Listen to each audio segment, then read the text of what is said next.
Hi guys, today I'm going to talk to you about something really important, and that is bipolar depression.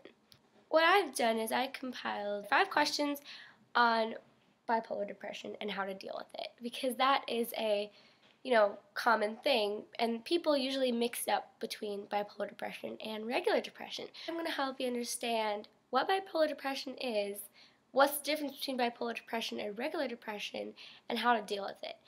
And Alright, so let's begin. First of all, I have all the ideas on my phone, so I'm just going to be reading the questions and answering them and giving you information. Question number 1. What is bipolar depression? Well, bipolar depression, millions of teens and young adults have it.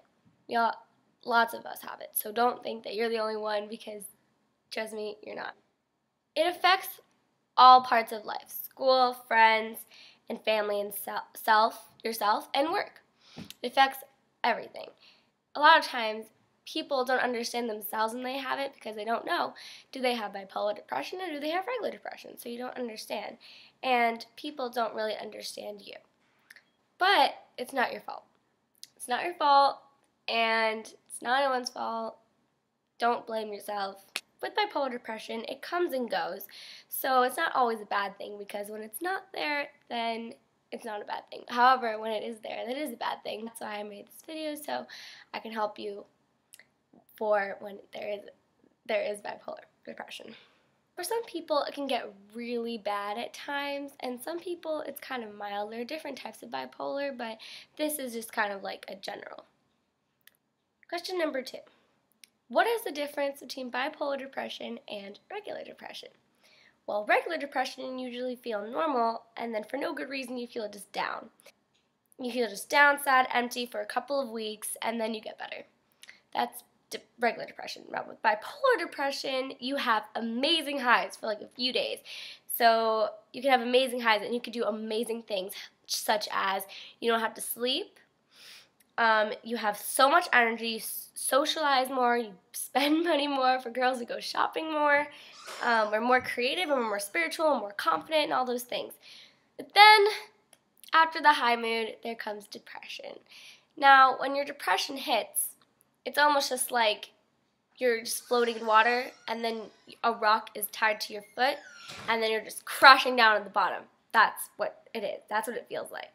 And the depression fall is greater than regular depression, because with regular depression, you're at normal. You're just at normal. And then when you're depressed, you fall. However, when you have bipolar depression, you're really high. So when you fall a greater steep hill than with regular depression.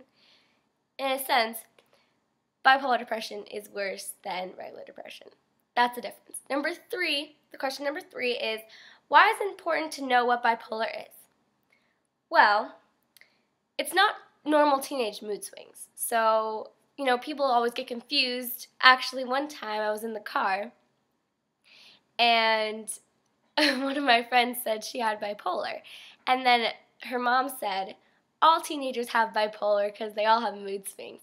But that's not very true, because people usually get them mixed up. Teenage mood swings is very different than bipolar swings, because bipolar, it's just out of the blue. With normal teenage mood swings, it's triggered like a bad test grade or a breakup, etc. Right, and it's not PMS, so because PMS happens every month, and bipolar is just kind of like out of the blue. It's just like right there. It's like everywhere. Also, medication for regular depression can make people very angry or hyper and or suicidal. So people usually get mixed up with regular depression and bipolar depression, and they give them medication for regular depression, and then when they really have bipolar, and then they start getting really angry and hyper and suicidal. So that's not good. And there are not many medications that can help bipolar depression, and many of the older ones can make you tired, fat, or cause a fatal rash. Number 4. What is there to do for bipolar depression? Well, 1, you can embrace it as a potentially amazing gift to feel deep emotion or use it as a superpower. So you could use it as like you could tell people, yeah, I have bipolar and I have a superpower. Or it's a superpower, I have bipolar, because I can feel emotions very deeply. So you can do that. You could recognize you have it. That's very important. You have to recognize that you have it. You can't just deny that you don't have bipolar. There are new treatments available, and you should probably consult your doctor about that. You could realize you're a part of an elite club of famous people who are capable of superhuman achievements. So just think of yourself as, I'm part of a club of people, and we're really special. Okay. Number 5. What can I or you do about it? Well, when you're feeling high, get extra sleep. So when you're feeling high, get more sleep.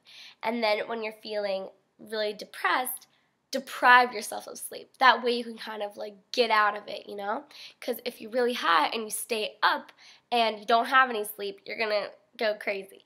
And the same thing with depression. If you sleep more, it's just going to, cause more depression. So you want to do the opposite of what you have that day. To get out of depression, you have to exercise, you have to sweat for 30 minutes every day and get your butt out of bed. Okay? Remind yourself it will pass. Oh, and I like this one. To help yourself out of depression, what you can do is you can talk to yourself when you're high, like you can videotape yourself talking to yourself when you're high, and that way when you're depressed, you can watch it and see yourself when you're happy and say, oh, I'm a lot more fun and happy when I'm happy, so I should be happy. Also realize it's not your fault, it's chemical, so it's all in your brain, nothing you can, do except take medicine, so it's not your fault. Surround yourself with positive people, spirituality, and good pumped up music, because let's be honest, music is really powerful and can change a mood in a heartbeat. You could do journaling, draw, do projects, whatever helps you get you happy. If it's like swinging outside in the swings or whatever just makes you happy, do it. Another really important thing not to do is no drugs or alcohol. It only makes you happy and really, really high for a brief moment and then crashes you down even harder. So let's say you're really, really high. It brings you so high and then the slope is bigger and then you're even more depressed than you were before. So no drugs and alcohol, please. Keep on schedule no matter what. Like don't skip school, don't skip work. Keep on schedule. Eat healthy, no late night binging, because we all know when you're depressed, you late night binge, and that's not good. Taking vitamins is a really good idea. I recommend taking vitamins such as B12, folic acid, vitamin D, and omega-3. Those are really good. So I hope you enjoyed this, and I hope this was really, really helpful. And see you next time. Bye!